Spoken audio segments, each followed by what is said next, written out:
السلام علیکم ورحمۃ اللہ وبرکاتہ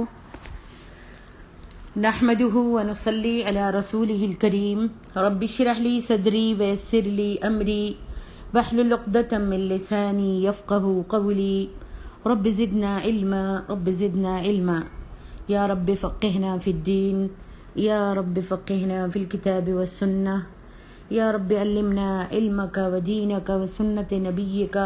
محمد صلی اللہ علیہ وسلم یا معلم ابراہیم علمنا ویا مفاہم سلیمان فہمنا آمین یا رب العالمین۔ تفسیر سورۃ مائدہ آیت نمبر 4 اور 5۔ اعوذ باللہ من الشیطان الرجیم یسألونک ماذا احل لهم قل احل لکم الطیبات وما علمتم من الجوارح مكلبين تعلمونهن مما علمكم الله فكلوا مما أمسكنا عليكم واذكروا اسم الله عليه واتقوا الله إن الله سريع الحساب۔ اے نبی، لوگ آپ سے پوچھتے ہیں کہ ان کے لیے کھانے کی کیا کیا چیزیں حلال کی گئی ہیں۔ کہہ دیجئے تمہارے لیے تمام پاکیزہ چیزیں حلال کی گئی ہیں، اور ان شکاری جانوروں کا جو کیا ہوا شکار حلال ہے جنہیں تم سدھا لیتے ہو۔ اللہ تبارک و تعالیٰ نے تمہیں جو سکھایا ہے اس کے مطابق تم انہیں سکھاتے ہو، پس وہ جس شکار کو تمہارے لیے پکڑ لیں اور پکڑ کر رکھیں اس پر اللہ کا نام پڑھو اور اس میں سے کھاؤ، اور اللہ سے ڈرتے رہو، بے شک اللہ تعالیٰ جلد حساب لینے والا ہے۔ سابقہ آیت میں اللہ تعالیٰ نے ان ناپاک چیزوں کا ذکر کیا تھا۔ پچھلی آیتوں میں، پچھلے سبق میں آپ نے پڑھا ہے، اللہ تعالیٰ نے ان ناپاک چیزوں کا ذکر کیا تھا جو کھانے والے کے جسم یا دین یا دونوں ہی کے لیے نقصان دہ ہیں، اور ان کے کھانے کی صرف حالت اضطراری ہی میں اجازت دی گئی ہے، جبکہ بہت سخت ضرورت ہو اس وقت ان کھانوں کی اجازت دی گئی ہے، جیسا کہ اس نے فرمایا ہے وَقَدْ فَصَّلَ لَكُم مَّا حَرَّمَ عَلَيْكُمْ إِلَّا مَا اضْطُرِرْتُمْ إِلَيْهِ۔ سورۃ الانعام۔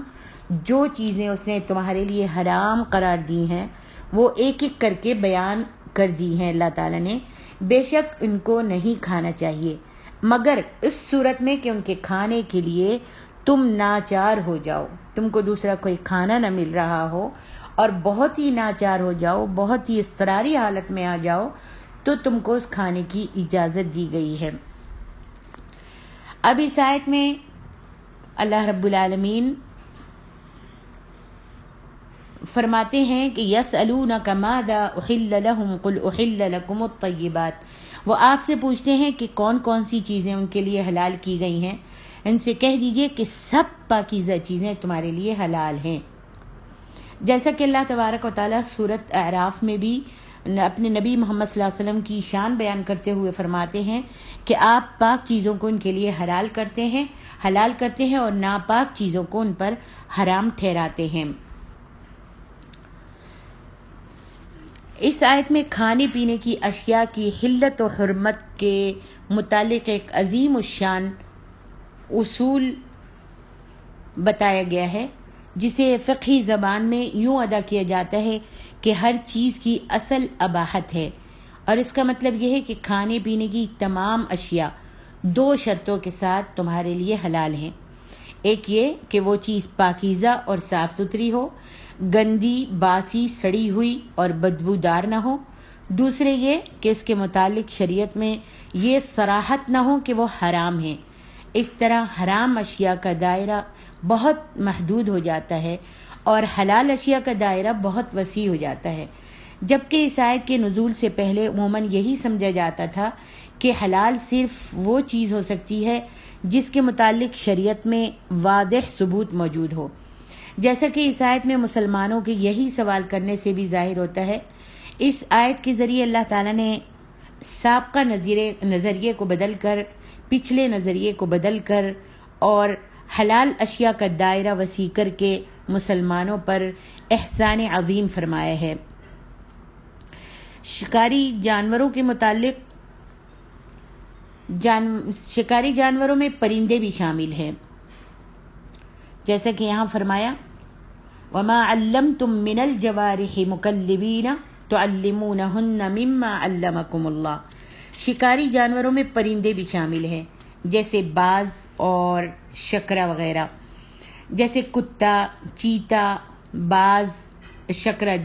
شکرا جسے بھی یہ بات سکھائی گئی ہو، یعنی ان جانوروں میں سے جس کو بھی یہ بات سکھائی گئی ہو کہ وہ شکار کو اپنے مالک کے لیے روکے رکھے، خود اس میں سے کچھ بھی نہ کھائے، وہ روک لے گا، شکار کو روک لے گا اور اس میں سے خود کچھ بھی نہیں کھائے گا۔ اس آیت کی تشریح کے لیے میں چند حدیثیں بیان کرتی ہوں۔ نبی صلی اللہ علیہ وسلم نے فرمایا جب تم اپنے سکھائے ہوئے کتوں کو چھوڑو اور ان پر اللہ کا نام لو تو ان کا کیا ہوا شکار جو ہے وہ کھا لو، مسلم شریف۔ دوسری حدیث میں آپ نے فرمایا کہ جب تم اپنا تیر چھوڑو یعنی تیر پھینکو تو بسم اللہ کہہ لو، مسلم۔ نبی علیہ الصلوۃ والسلام کی تیسری حدیث ہے، آپ نے فرمایا جب تم تیر چھوڑو اور شکار غائب ہو جائے تو جب ملے اسے کھا سکتے ہو، بشرط یہ کہ وہ سڑ نہ جائے، مسلم۔ چوتھی حدیث نبی صلی اللہ علیہ وسلم کی، آپ نے فرمایا کہ اگر تم شکار پر تیر چھوڑو پھر اس شکار کو 1 یا 2 دن کے بعد پالو، یعنی 1-2 دن کے بعد وہ تم کو مل جائے، پھر دیکھو کہ اس پر تمہارے تیر کے علاوہ کوئی اور نشان نہیں ہے تو اس کو تم کھا سکتے ہو، اور اگر وہ شکار پانی میں گر پڑا ہو تو اس کو مت کھاؤ، بخاری۔ حضرت عبداللہ بن مغفل رضی اللہ عنہ کہتے ہیں کہ آپ صلی اللہ علیہ وسلم نے کنکری پھینک کر شکار کرنے سے منع فرمایا ہے اور فرمایا کہ اس کے ذریعے شکار نہ کیا جائے، بخاری۔ جیسے غلیل میں کنکری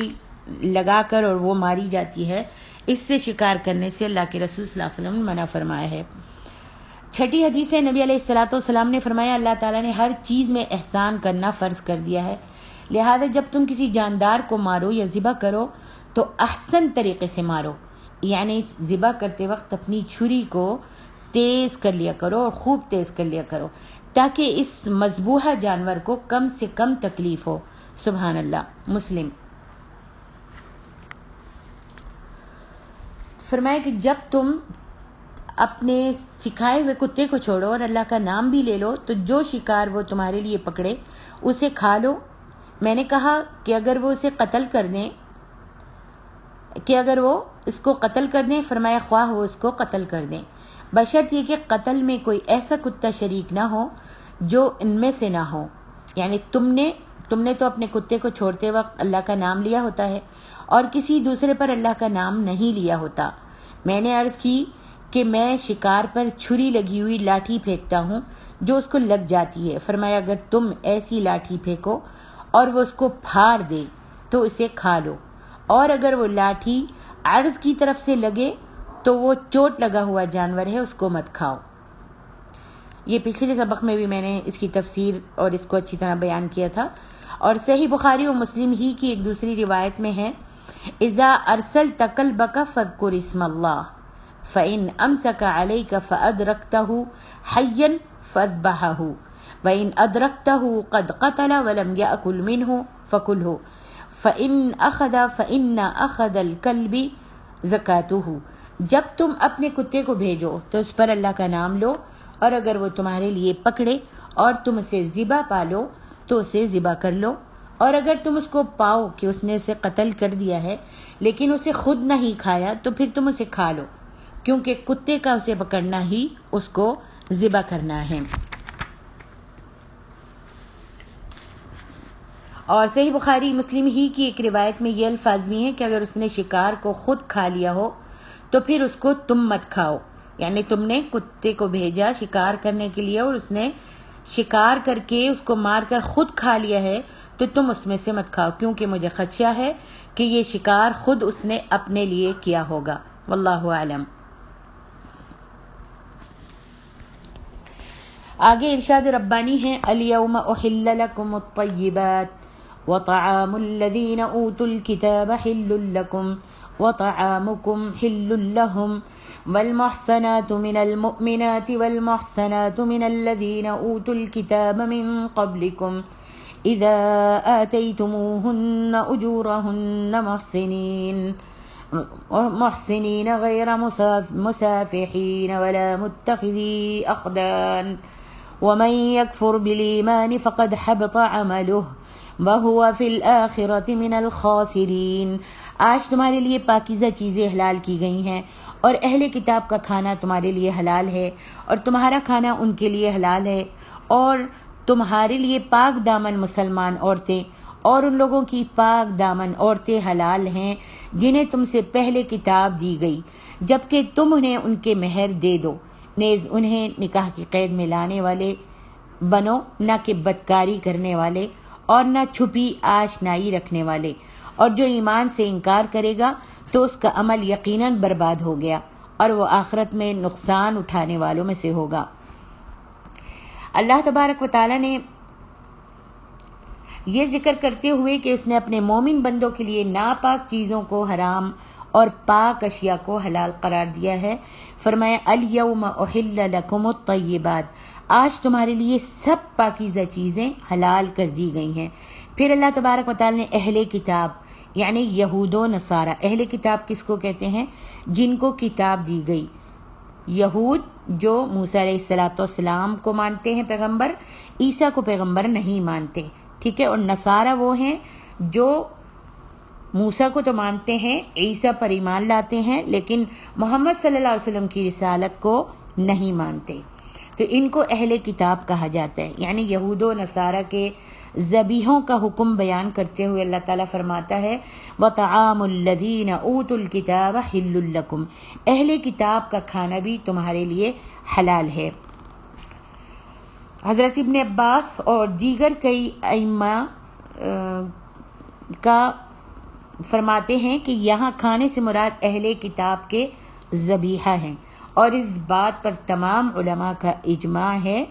کہ اہل کتاب کے ذبیحے مسلمانوں کے لیے حلال ہیں، کیونکہ وہ بھی عقیدہ رکھتے ہیں کہ غیر اللہ کے نام پر ذبح کرنا حرام ہے، ان کا یہ عقیدہ ہے کہ غیر اللہ کے نام پر ذبح کرنا حرام ہے، اس لیے وہ بھی اپنے ذبیحوں پر اللہ ہی کا نام لیتے ہیں۔ گو اللہ تبارک و تعالیٰ کے بارے میں ان کے عقیدے میں ایسی باتیں بھی ہیں جن سے اس کی ذات منزہ، عرفہ، اعلیٰ اور پاک ہے۔ اہل کتاب کا کھانا انہی شرط کے تحت حلال ہے جو پہلے بیان ہوا ہے، یعنی ذبیحہ پر ذبح کرتے وقت اللہ کا نام لیا گیا ہو، چیز پاکیزہ ہو، اور ان کے دسترخوان پر کوئی حرام چیز مثلا شراب یا سور کا گوشت وغیرہ نہ ہو، اور اگر ان کے دسترخوان پر ایسی اشیاء رہتی ہوں نشے والی، شراب وغیرہ یا سور کا گوشت وغیرہ، تو ان کے ساتھ کھانا تو درکنار، ان کے برتن استعمال کرنا بھی جائز نہیں۔ ہاں اس وقت ان کے برتن استعمال کیے جا سکتے ہیں جب ان کو خوب دھو کر پاک صاف کر لیا جائے، اور یہ استعمال جو ہے وہ بھی مجبوراً ہو کہ کوئی برتن نہیں مل رہا، پھر ان برتنوں کو دھو کر استعمال کیا جا سکتا ہے، اور اچھی طرح دھو کر۔ رہے غیر اہل کتاب تو نہ ان کا ذبیحہ کھانا جائز ہے، جیسے ہندو وغیرہ جو ہیں جو اہل کتاب نہیں ہیں، ان کا ذبیحہ کھانا بھی جائز نہیں ہے، اور نہ ان کے ساتھ کھانا جائز ہے۔ جو جانور ذبح نہ کیے جائیں بلکہ آرے سے ان کا گلا کاٹ کر الگ کر دیا جائے، یا کسی اور طریقے سے ان کو مارا جائے، یا بجلی کا کرنٹ دے کر ان کو مارا جائے، یا ذبح کے وقت اللہ کا نام نہ لیا جائے، تو ایسے جانور کا گوشت کھانا جائز نہیں ہے۔ اس کے علاوہ یہ بات بھی قابل غور ہے کہ نبی علیہ السلام کے وقت میں یہودیوں اور عیسائیوں کا کم از کم اللہ پر اور یوم آخرت پر ایمان ضرور تھا۔ نبی علیہ السلام کے وقت میں عیسائی جو تھے وہ اللہ پر اور یوم آخرت پر ایمان لاتے تھے، مگر آج کل اہل مغرب جن میں سے اکثر اپنے آپ کو عیسائی کہلاتے ہیں، یہ لوگ نیچری اور دہریہ قسم کے ہوتے ہیں یا دین سے بیزار ہوتے ہیں۔ ایسے لوگوں کا کھانا کیسے مسلمانوں کے لیے جائز سمجھا جا سکتا ہے؟ کیونکہ ان میں اور غیر اہل کتاب میں موجودہ دور میں کوئی بھی فرق نہیں ہے۔ ان میں اور اہل کتاب کے علاوہ جو لوگ ہیں یعنی ہندو وغیرہ جو ہیں، ان میں آج کے دور میں ان میں کوئی فرق نہیں ہے، واللہ عالم۔ آگے ارشاد ربانی ہے والمحصنات من المؤمنات والمحصنات من الذين أوتوا الكتاب حل لكم والمحصنات من المؤمنات والمحصنات من الذين أوتوا الكتاب من قبلكم إذا آتيتموهن أجورهن محصنين غير مسافحين ولا متخذي أخدان. فرمان الہی ہے والمحصنات من المؤمنات، اور پاک دامن مومن عورتیں، یعنی تمہارے لیے پاک دامن مومن عورتوں سے نکاح کرنا حلال ہے۔ آیت کریمہ سے بظاہر یوں معلوم ہوتا ہے کہ پاک دامن سے مراد یہ ہے کہ وہ بدکاری سے پاک ہوں، جیسا کہ دوسری آیت میں اللہ تعالیٰ فرماتے ہیں محصنات غیر مسافحات ولا متخذات اخدان، سورۃ النساء، عفیفہ ہوں، نہ ایسی کہ کھلم کھلا بدکاری کریں، اور نہ ایسی عورتیں جو چھپے ہوئے یار رکھتی ہوں، چھپ چھپ کر مردوں سے دوستی رکھتی ہوں۔ حضرت عبداللہ ابن عمر رضی اللہ عنہ کی رائے تھی کہ عیسائی عورت سے نکاح کرنا جائز نہیں ہے۔ آپ فرماتے تھے کہ اس سے بڑھ کر اور زیادہ شرک کیا ہو سکتا ہے کہ عیسائی عورت یہ کہتی ہے کہ اس کا رب عیسیٰ ہے، اور اللہ تعالیٰ نے مشرک عورتوں سے نکاح کرنے سے منع فرمایا ہے۔ آپ بتا سکتی ہیں کہ وہ کہاں ہے آیت؟ سورۃ البقرہ میں آپ نے پڑھی ہے وَلَا تَنكِحُوا الْمُشْرِكَاتِ حَتَّى يُؤْمِنَّ، اور مومنوں تم مشرک عورتوں سے جب تک ایمان نہ لائیں نکاح مت کرو۔ اسی واسطے عبداللہ ابن عمر اپنی رائے دیتے تھے کہ عیسائی عورت سے نکاح کرنا جائز نہیں ہے، کہ اس سے بڑا مشرک کون ہوگا کہ جو اللہ جو کہتی ہے کہ اس کا رب جو ہے وہ عیسیٰ ہے، یعنی عیسائی کہتے ہیں ان کا رب عیسیٰ ہے۔ اس واسطے وہ رائے دیتے تھے کہ مشرک عورتوں سے، اور بھی مشرک عورتوں کے بارے میں اللہ تعالیٰ نے سورۃ بقرہ میں فرمایا ہے۔ امام ابن ابو حاتم نے ابو مالک غفاری کی حضرت ابن عباس رضی اللہ عنہما سے یہ روایت بیان کی ہے کہ جب یہ آیت وَلَا تَنكِحُوا الْمُشْرِكَاتِ حَتَّى يُؤْمِنَّ نازل ہوئی تو لوگ ان سے نکاح کرنے سے رک گئے، یعنی اہل کتاب سے نکاح کرنے سے رک گئے، حتیٰ کہ اس کے بعد یہ آیت کریمہ نازل ہو گئی وَالْمُحْصَنَاتُ مِنَ الَّذِينَ أُوتُوا الْكِتَابَ مِن قَبْلِكُمْ، اور ان لوگوں کی پاک دامن عورتیں حلال ہیں، یعنی عیسائیوں کی پاک دامن عورتیں جو ہیں، اہل کتاب کی یہود و نصارہ کی پاک دامن عورتیں جو ہیں وہ حلال ہیں، جنہیں تم سے پہلے کتاب دی گئی تو لوگوں نے اہل کتاب کی عورتوں سے نکاح کرنا شروع کر دیا۔ صحابہ کرام میں سے بہت سے لوگوں نے عیسائی عورتوں سے نکاح کیا، اور اس میں اس آیت کریمہ میں دی گئی اجازت کے پیش نظر کوئی حرج محسوس نہیں کیا تھا، اور اس آیت سے انہوں نے سورۃ بقرہ کی آیت وَلَا تَنكِحُوا الْمُشْرِكَاتِ حَتَّى يُؤْمِنَّ کی تخصیص کر دی تھی، بشرط یہ کہ یہ کہا جائے کہ اہل کتاب کی عورتیں بھی اس آیت کے عموم میں داخل ہیں، ورنہ دونوں میں کوئی تضاد نہیں ہے، کیونکہ قرآن مجید میں کئی ایک مقامات پر اہل کتاب اور مشرکین کو الگ الگ بیان کیا ہے۔ مثلا لم يكن الذين كفروا من اهل الكتاب والمشركين منفكين حتى تأتيهم البينة، اور دوسری آیت سورۃ آل عمران میں وقل للذين اوتوا الكتاب والاميين اسلمتم فإن اسلموا فقد اهتدوا، اور اے نبی اہل کتاب اور ان پڑھ لوگوں سے کہہ دیجئے کہ کیا تم بھی اللہ کے فرمانبردار بنتے اور اسلام لاتے ہو؟ تو اگر یہ لوگ اسلام لے آئیں تو یقیناً ہدایت پا لیں۔ ارشاد باری تعالیٰ ہے اِذَا آتَيْتُمُوهُنَّ أُجُورَهُنَّ، جب تم انہیں ان کا مہر دو، جس طرح وہ پاک دامن اور عفت مآب ہیں تو تم بھی خوش دلی سے ان کا مہر ان کو ادا کرو۔ یعنی کتابیہ عورتوں سے نکاح کی شرائط وہی ہے جو مسلمان عورتوں کے لیے ہیں، یعنی نکاح کا مقصد محض شہوت زانی نہ ہو کہ شہوت کے لیے اس عورت سے نکاح کیا جائے، شہوت رانی نہ ہو، بلکہ مستقل بنیادوں پر ہو، اور اس نکاح کا باقاعدہ اعلان کیا جائے، اور ان کے حق مہر بھی انہیں ادا کر دیے جائیں۔ جیسے عام عورتوں سے مسلمان شادی کرتا ہے، اسی طریقے سے اگر اہل کتاب کی عورتوں سے عورت سے شادی کرنا چاہتا ہے، کتابیہ عورت سے نکاح کرنا چاہتا ہے، شادی کرنا چاہتا ہے، تو اس کے لیے بھی وہی شرائط ہیں جو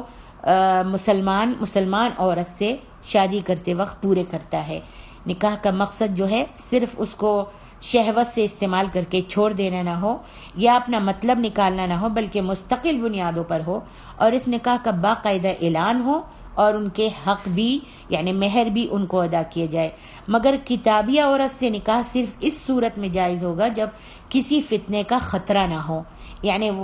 خطرہ نہ ہو اور وہ نیک اور عفت مآب عورت